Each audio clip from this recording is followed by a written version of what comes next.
తెలుగు సినీ నిర్మాత స్వప్న వర్మ ఆత్మహత్య చేసుకొని చనిపోయినటువంటి నేపథ్యంలో అసలు స్వప్న వర్మ ఆత్మహత్యకు కారణాలేంటి, ఆవిడ ఎందుకు చనిపోవాల్సి వచ్చింది అనే దాని మీద మనం విశ్లేషణ చేసుకునేటువంటి ప్రయత్నం చేద్దాం. ప్రస్తుతం మనతో పాటు ఉన్నారు ప్రముఖ సినీ క్రిటిక్ దాసరి విజ్ఞాన్ గారితో మాట్లాడదాం.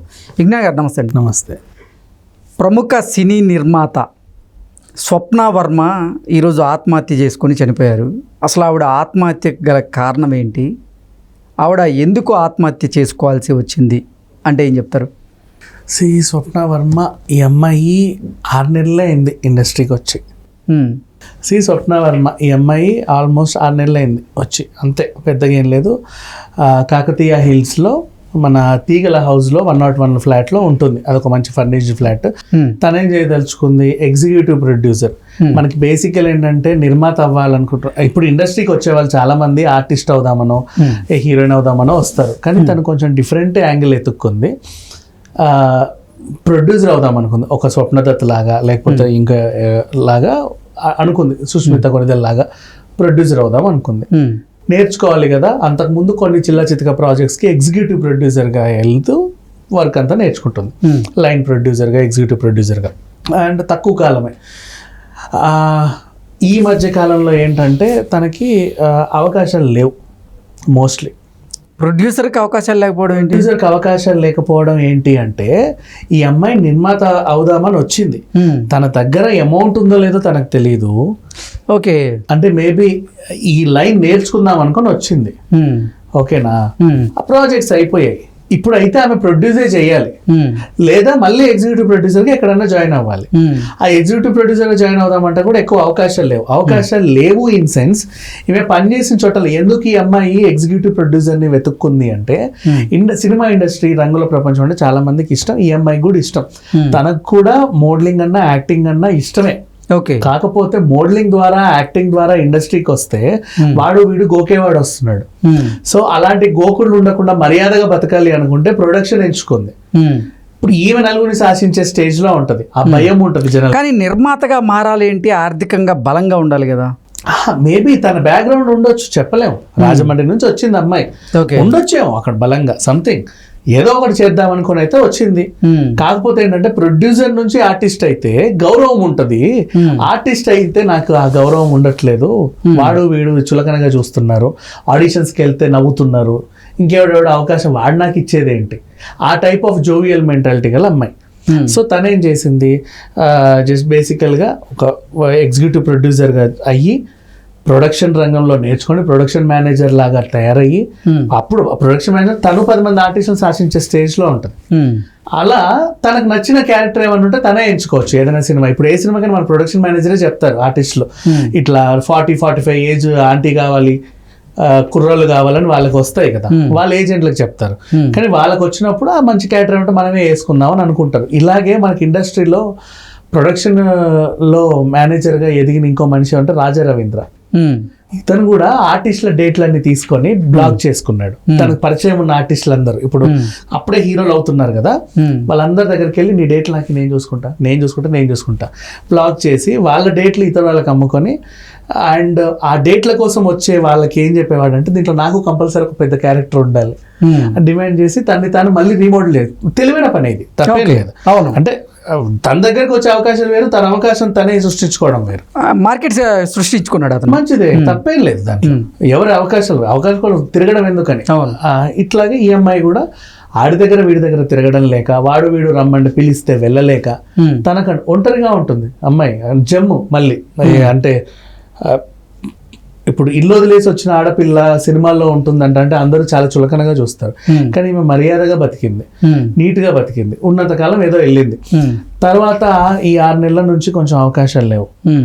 అంతకుముందే ఎప్పుడో ఇండస్ట్రీకి వచ్చి చిల్లచితక ప్రాజెక్ట్స్ కొన్ని చేసింది, ఏమీ లేక ఇంటికి వెళ్ళింది. మళ్ళీ 6 నెలల క్రితం వచ్చింది. 6 నెలల క్రితం నుంచి వచ్చి ఖాళీగానే ఉంటుంది ఇంట్లో, ఏం చేయట్లా. అప్పుడు ఇంటికి వెళ్ళినప్పుడు వాళ్ళు ఏం చెప్పుకున్నారో, ఇంటి దగ్గర నుంచి ఏం సాధిస్తానని మళ్ళీ వచ్చిందో తెలియదు. లేదా వాళ్ళు అడుగుంటారు, ఇన్నాళ్ళు ఏం చేసావమ్మా అని అడిగితే ఎగ్జిక్యూటివ్ ప్రొడ్యూసర్ మరి నెక్స్ట్ ఏంటమ్మా అంటే, నేను ఏదో చేస్తానమ్మా అంతే. వచ్చింది ఈ 6 నెలలకి మాత్రం ఎక్కడికి వెళ్ళాల. ఓకే, మళ్ళీ వచ్చింది. ఇది సెకండ్ టైం వచ్చినప్పుడు 6 నెలలు అంటే, అంత ముందు నుంచే కొన్ని ప్రాజెక్టులు చేసింది. సో ఇప్పుడు ఖాళీగా ఉంది అలాగే బ్రతికేస్తుంది. ఉన్న దానిలో ఉన్నంత రెంట్ కడతా, అది కూడా అపార్ట్మెంట్ ఒక 40,000 రెంట్ ఈజీగా ఉంటుంది, తీగల హౌస్ విత్ ఫుల్ ఫర్నిష్డ్, అది కాకతీయ హిల్స్ లోపల ఉంటుంది. సో ఏదో అలా బ్రతికేస్తుంది, మంచి ఏరియా, ఐటీ ఏరియా. ఒక్కతే ఉంటుంది, ఒంటరిగా ఉండే వాళ్ళకి అప్పుడప్పుడు ఏం ఆలోచనలు వస్తాయో తెలీదు. ఇప్పుడు నిన్న కాదు, ఇందాక జస్ట్ ఇవాళ మార్నింగ్ 12-11 ఆ టైంలో ఫ్లాట్ నుంచి డీకంపోజ్డ్ స్మెల్ వస్తుంది, దుర్వాసన వస్తుంటే వాళ్ళకి వీళ్ళకి వాచ్మెన్కి చెప్పగా కంప్లైంట్ ఇస్తే పోలీసులు వచ్చి చూడగా వేలాడుతుంది. అంటే పురుగులు, అంటే చనిపోయి కూడా ఈ రోజు కాదు, చాలా రోజులు అవుతుందేమో, మేబీ 2-3 రోజులు అయిన మొత్తం పురుగులు పట్టి బాడీ అంతా డీకంపోజ్ అయ్యి స్మెల్ బయటికి వచ్చేంత వరకు. అంటే అదే బాడీ డీకంపోజ్ అయ్యిందంటే ఆల్మోస్ట్ 1 వీక్ ముందు కూడా జరిగి ఉండొచ్చు. అంటే జస్ట్ ఇట్లా అంటే తెగిపడేలాగా ఉంది బాడీ, అలా ఉంది అమ్మాయి పరిస్థితి. సో వెంటనే ఉస్మానియా ఆసుపత్రికి తరలించారు. మరి పోస్ట్ మార్టం అవుతుంది, పంచనామా చేస్తున్నారు, వివరాలు తెలియాల్సి ఉంది. అంటే ఆర్థిక సమస్యల వల్ల ఇప్పుడు ఈ స్వప్న వర్మ గారు ఆత్మహత్య చేసుకొని ఉండొచ్చా, లేదంటే ప్రేమ వ్యవహారాలు కానీ ఇంకా ఇతరత్ర ఏదైనా అంశాలు ఉన్నాయంటారా? ప్రేమ వ్యవహారాలు అనడానికి లేదు, ఎందుకంటే ప్రేమ వ్యవహారాలు అంటే తరచుగా వీళ్ళింటికి 4 వచ్చిపోయే వాళ్ళు ఉంటారు. డీసెంట్, చాలా డీసెంట్. అండ్ ఇండస్ట్రీలో కూడా వాడు వీడు చులకనగా చేతులు వేస్తారనే ఈమె ఒక ప్రొఫెషనల్ వే ఎంచుకుంది. యాక్టింగ్ని కాకుండా ఆవిడ అసలు ఇష్టమే తనకి, యాక్టింగ్ యాంకరింగ్ ఇష్టమే, మోడలింగ్ అంటే ఇష్టమే, తన ఫొటోస్ కూడా చూస్తే అసలు బాగుంటాయి, ఇష్టమే. కానీ డైరెక్ట్ యాక్టింగ్ నుంచి వస్తే ఒకలాంటి ఇంప్రెషన్ వస్తుంది, ఒక గౌరవమైన పొజిషన్లో ఉంటూ మళ్ళీ యాక్టింగ్ చేసి ఇంకో పొజిషన్ వస్తుంది అన్నట్టుగా తాను మలుచుకుంది ఆ అమ్మాయి. సో ఆ రకంగా వెళ్ళింది. ఇక అది 3-4 డేస్ మరి ఏమైందో, ఒంటరిగా ఏం ఆలోచించిందో, మేబీ నిజంగా ప్రొడ్యూస్ చేద్దాం అనుకుంటే ఎవరైనా ఫైనాన్షియల్స్ రాలేదా, లేకపోతే ఇంట్లో వాళ్ళు ఏమన్నా ఎందుకమ్మా ఇప్పుడు ఇవన్నీ అమ్మలేం మేము అని ఏదైనా అమ్మకానికి పెట్టు నేను సినిమా తీస్తా అంటే వద్దన్నారా? అసలు తల్లిదండ్రులు ఏం చెప్తున్నారు ఆత్మహత్య మీద? వాళ్ళకి ఏంటంటే అమ్మాయి ఇష్టమే, అంటే పాప అయితే ధైర్యవంతురాలు, ఆత్మహత్య చేసుకున్నంత పిరికిది కాదు. ఏ తల్లిదండ్రులైనా అలాగే అంటారు. నిజంగా ఆమె కూడా అలాంటిదే, నిజం. అందుకే కదా ఒంటరిగా ఉంటుంది, తనకు తాను బతికేస్తుంది, హ్యాపీగా తన వంట తను చూసుకుంటుంది, సొంతంగా వచ్చి ఎగ్జిక్యూటివ్ ప్రొడ్యూసర్గా రాణిస్తుంది. She also good. ఆమెకు తెలిసిన వాళ్ళని అడిగితే వాళ్ళకు కూడా ఏం తెలియట్లా, చుట్టుపక్కల వాళ్ళకి ఏమీ తెలియట్లా. అంటే ఎప్పుడు గుట్టు చప్పుడు కాకుండా ఉన్న అమ్మాయి సడన్గా ఇలా అయ్యేసరికి అందరికీ అనుమానాలు వస్తున్నాయి. ప్రేమ వ్యవహారం. పోలీసులు ఏం చెప్తున్నారు, ఇది ఆత్మహత్య లేదంటే ఇంకేదైనా ఉందా? ఇది ఆత్మహత్య లేక ఇంకెవరైనా చంపి వేలాడదీశారా అనుకుంటే ఆ సీసీటీవీ కెమెరాలు పరీక్షిస్తే ఆ ఎంఐ వెళ్ళి వస్తుంది, ఎవరి ఇంటికి అయితే రాలా. సో ఈ ఆత్మహత్యగానే వాళ్ళు ప్రెసెంట్ అయితే నోట్ చేసుకున్నారు, అనుమానాస్పద మృతి అయితే కాదు. కాకపోతే ఆ చావు గల కారణాలు తెలియట్లా, because she very innocent and talented, పైగా డేర్ అండ్ డాషింగ్. మరి అట్లాంటి అమ్మాయి ఎలా చనిపోతుంది అనే ఒక కోణంలో వెతుకుతున్నారు.